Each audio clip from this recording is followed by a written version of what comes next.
અનેક મહત્વના સમાચાર જોવા મળી રહ્યા છે, નજર કરી તેના પર। સુરતના લિંબાયતમાં ઈ બાઇકમાં લાગેલી આગના કારણે ગેસનો બાટલો બ્લાસ્ટ થયો। સુરતથી મહત્વના સમાચાર છે।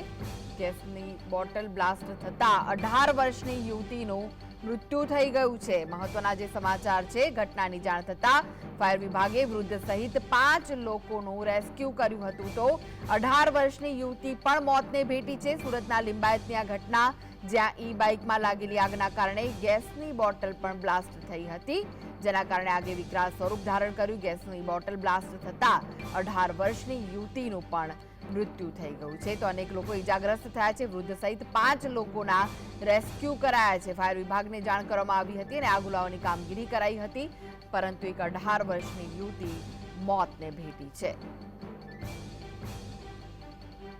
તો સુરતથી આ મહત્વના સમાચાર છે। ઈ બાઇકમાં આગ લાગી હતી, જેના કારણે બાજુમાં પડેલી ગેસની બોટલમાં પણ બ્લાસ્ટ થયો અને બ્લાસ્ટના કારણે આગે વધુ વિકરાળ સ્વરૂપ ધારણ કર્યું, જેમાં 18 વર્ષની યુવતી મોતને ભેટી। આ સાથે જ એક વૃદ્ધ સહિત 5 લોકોને ઈજા પહોંચી છે અને જેમને સારવાર અર્થે ખસેડાયા છે। આ વિશે જ વધુ માહિતી માટે જોડાઈ ગયા છે સંવાદદાતા સાહિસ। આ સમગ્ર મામલે શું વધુ વિગતો સામે આવી રહી છે?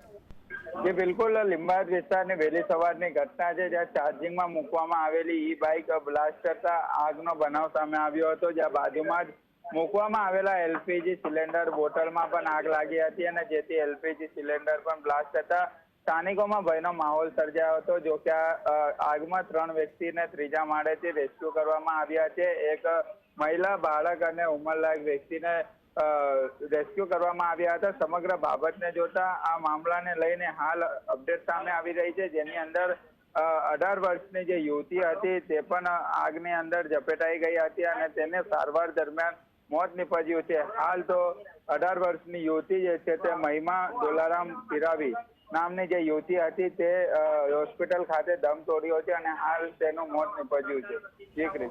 જી, આભાર સાહિશ સમગ્ર માહિતી આપવા માટે।